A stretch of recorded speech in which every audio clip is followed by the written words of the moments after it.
Yeah. Yeah. Can you believe they told me that I would never make it? Now we smiling in their faces, smiling in their faces. Draymond, you're the backpack jump shooter. You're the guy that everyone leaves open. No one guards you. There are hours and hours and hours of film of just you being left wide open. In fact, anybody can just YouTube or Google or watch any Draymond game ever, and he's open all game. There are clips of you getting a rebound and just driving in a straight line and just getting a wide open layup because everyone's fanning out to guard the actual talent on the team. Got him! Got him!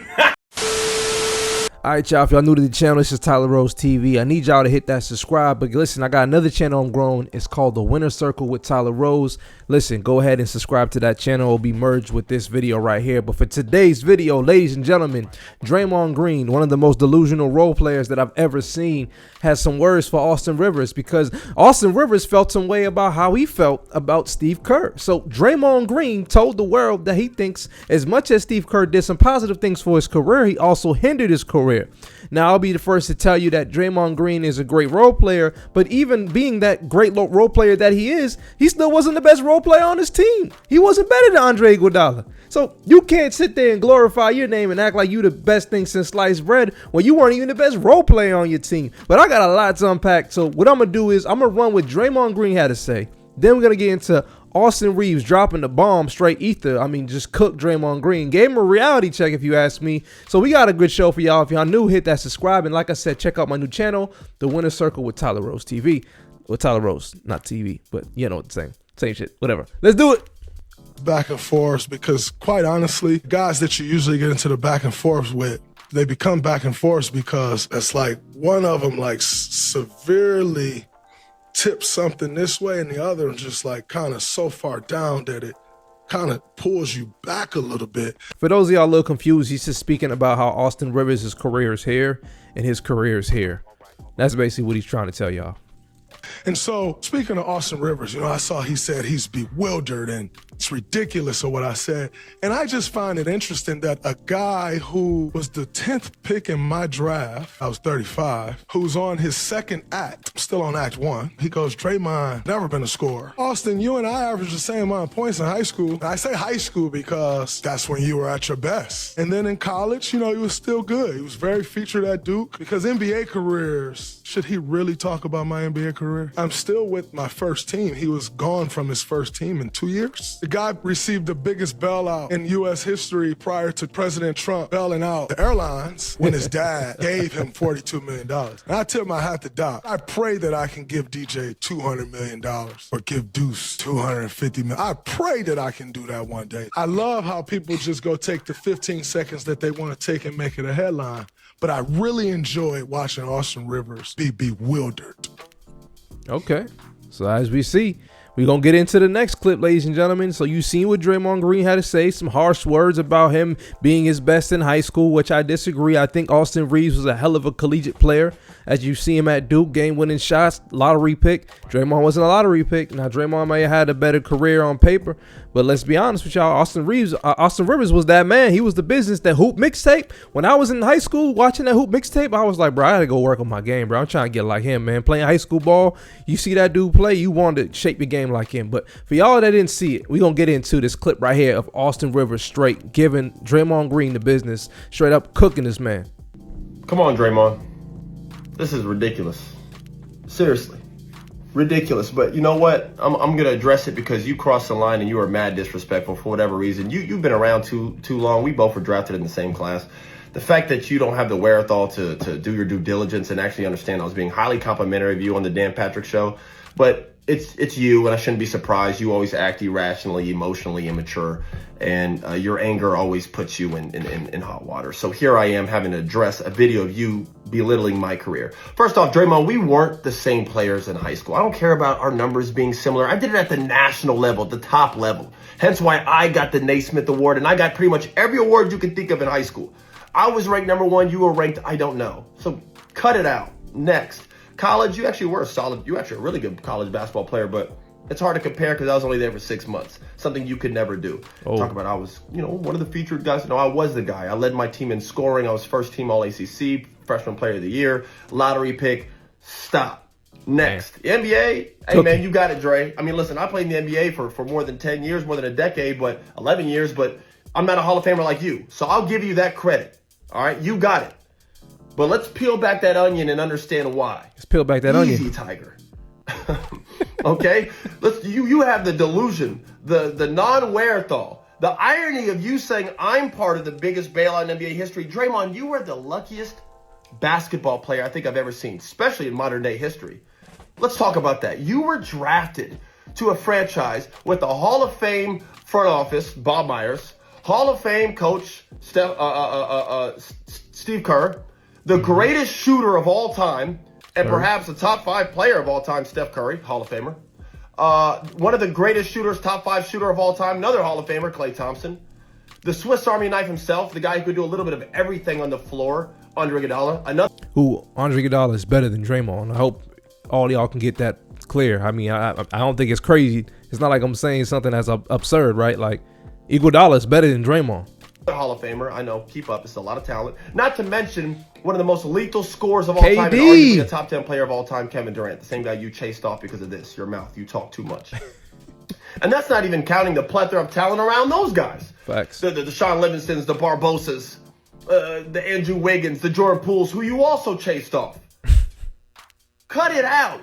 Draymond, you're the backpack jump shooter. You're the guy that everyone leaves open. No one guards you.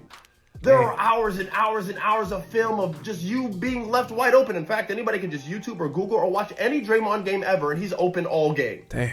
There are clips of you getting a rebound and just driving in a straight line and just getting a wide open layup because everyone's fanning out to guard the actual talent on the team. Jesus. Talking about Steve Kerr hindered your career. Bro, Steve Kerr made your career. How dare you?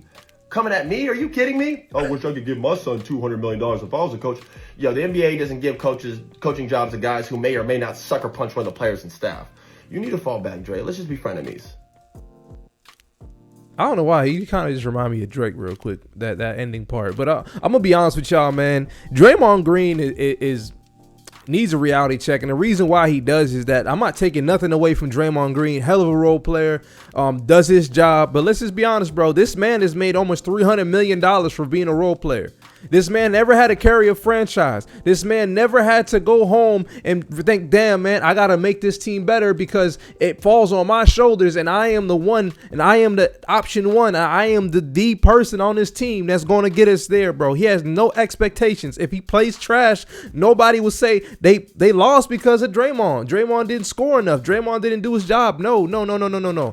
That's never has ever been his expectations as an NBA player. So when you come at other players and you try to say, oh, you got this big up career, it's like, let's not forget the reason why you were so, lucky is because, like what Austin said, bro, you got drafted into the perfect situation. There's plenty of players who played in the NBA who can definitely play your part and been a part of the Warriors system. It's a pluggable piece. I could think of a lot of players who had those Swiss Army knife type of roles where you don't really got to do too much besides defend and rebound, set screens, and pass the ball. Now, I think Draymond's a great defender. I'm not going to take away from that. I think he's a good perimeter defender. He can guard 1 through 4, not 1 through 5, because in the real big man era, he's like 6'7" or 6'6". He's not a real true. He's more of an undersized forward. So I don't look at Draymond Green as he's going to be sitting there guarding Olajuwon and Duncan and Shaq and Ewing and them boys like that. Like, nah, let's not do that. Like, let's not forget, Draymond Green only started because David Lee got hurt. And a lot of y'all maybe not know that, but I remember watching the game and Draymond Green got in and he started starting after that because of an injury. So he took advantage of his opportunity. If there's anybody who should be super thankful, it's Draymond Green. He had luck on his side. Like you said, wants to go play with the Splash Brothers. Kevin Durant, Hall of Fame coach who won rings with the Bulls, with the Spurs, played with Jordan. Like, you came into the perfect spot and organization. And the only thing I'm going to give credit for Draymond Green is once his number was called, he showed the hell up. And I ain't going to take away from that. His number was called. He became that player to fit that system. And he did whatever he was told to do. Whatever the coach wanted him to do, he did it. So I can't take that away from him. But what I can take away is the arrogance and ego to think that, well, I could have been more than that. Listen. The only players played college basketball, high school basketball, and were freaking scorers and did freaking amazing things on the court. Like even Kevon Looney. You go look at Kevon Looney's mixtape right now in college, bro. He looked like Kevin Durant. He put the ball on the floor. He's dribbling, crossovers, mid-range. Like, He changed his whole game to fit the system, but not just fit the system. Is because just because you were able to score at a high school level or a collegiate level, it doesn't mean that you can score at an NBA level. For example, another dude, Cam Johnson, believe that's his name. He played on the Bucks and he played on the Nets. He finally got a chance to like showcase the world. All right, these are my talents. Like I can score the ball. But just because you can score 25 points a game, because he actually can score on the NBA level. But just because you can score 25 points a game doesn't mean the teams can win behind you scoring that much points, behind you having that much usage into the offense. So as much as Draymond Green has had a good career, as far as on paper, as far as championship rings, as far as being a defensive player of the year, an all-star, all-NBA defender, things of that nature, can't take that away from him. But let's just not act like, you know, you had a position of power. You came into a good opportunity. Be thankful and be humble about it. I think for what's crazy to me is that we come across Draymond bragging about his freaking NBA career more than Clay and Steph. You would think you would have thought he was Michael Jackson of the group. Like, he talks a lot for somebody who is just a role player. I feel like, to me, a lot of what Draymond comes across as a person that has an inflated ego. And I think what Austin Rivers just did was bring him down to earth and remember, like, yo, listen, you can talk about my NBA career all you want, but I came into the league with an expectation. I didn't live up to that full height of being a superstar, but I had a decent career. And let's just not act like you were some type of star and I'm a bum. Like, that's Austin Rivers, bro. That man's the business, bro. No matter what, that man, Austin Rivers, he proved himself. And you can say what you want about the daddy money, whatever, but listen, he proved himself to be in the league. That's no Bronny LeBron situation, bro. Austin Rivers proved himself. You can say what you want about his dad giving him money, but his dad was the GM.